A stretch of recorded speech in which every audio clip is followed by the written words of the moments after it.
You might be here because something in your relationship feels stuck. Maybe the same argument keeps repeating. Maybe conversations escalate faster than you expect. Or maybe you're wondering something quietly but honestly, does couples therapy actually work?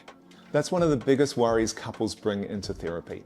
Hi, I'm Brenton, a couples counselor and a relationship therapist. And if you're feeling uncertain about couples therapy, that's completely normal. Most couples don't walk into therapy feeling relaxed and optimistic. They walk in feeling exhausted, maybe defensive, sometimes even a little hopeless. And there can be also this quiet worry in the room. Is the therapist going to take sides? Couples therapy isn't about deciding who is right. It's about understanding the relationship system between you and how it works. Because couples aren't dealing with one bad person, they're dealing with a pattern that both people get pulled into. And once you can see the pattern, you finally have something that you can change. Here's what many people imagine therapy looks like. Two people arguing and the therapist sitting and judging.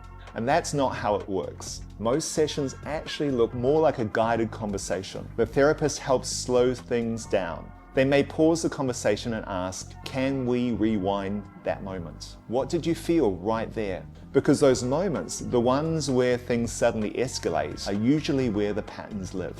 For example, one partner might say something that sounds critical. The other partner feels hurt and pulls away. The first partner then pushes harder to be heard, and suddenly you're in the same argument you've had 20 times. In therapy, we slow the moment down so you can both see it clearly. This week, try this simple step. During an argument, instead of finishing the argument, ask, wait, what just happened there between us? That one question can shift awareness.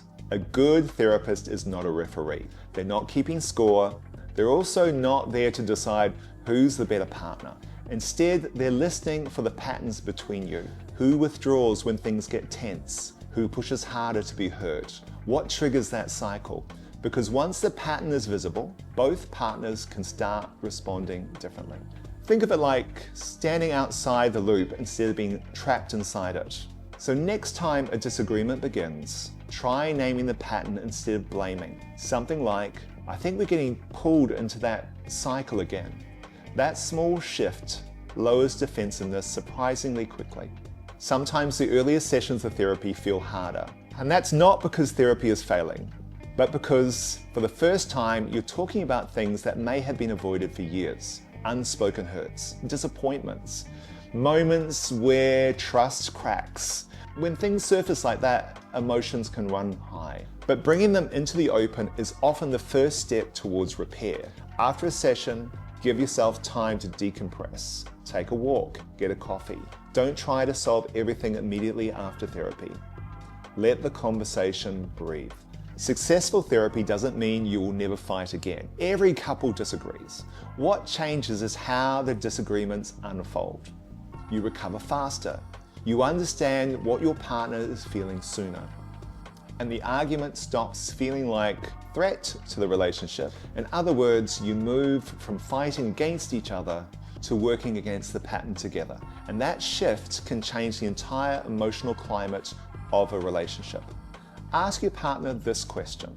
What helps you feel safer during a disagreement? And you might be surprised by the answer. So if you're wondering whether couples therapy actually works, here are the key things to remember. First, therapy isn't about deciding who's right. It's about understanding the pattern that you both get stuck in. Second, early sessions can feel intense because real conversations are finally happening. And third, success isn't a conflict-free relationship. It's a relationship where you understand each other better and you recover faster when things get difficult. And if your relationship feels stuck right now, that doesn't mean it's beyond repair. Sometimes it just means the pattern hasn't been understood yet. I'm curious about your experience. What's the biggest worry you have about couples therapy? Let me know in the comments. I read them and they often shape future videos. If this video helps clarify things for you, consider liking and subscribing. And if you're thinking about working together, there's a link in the description where you can learn more about my approach to couples therapy. Thanks for being here, and I'll see you in the next video.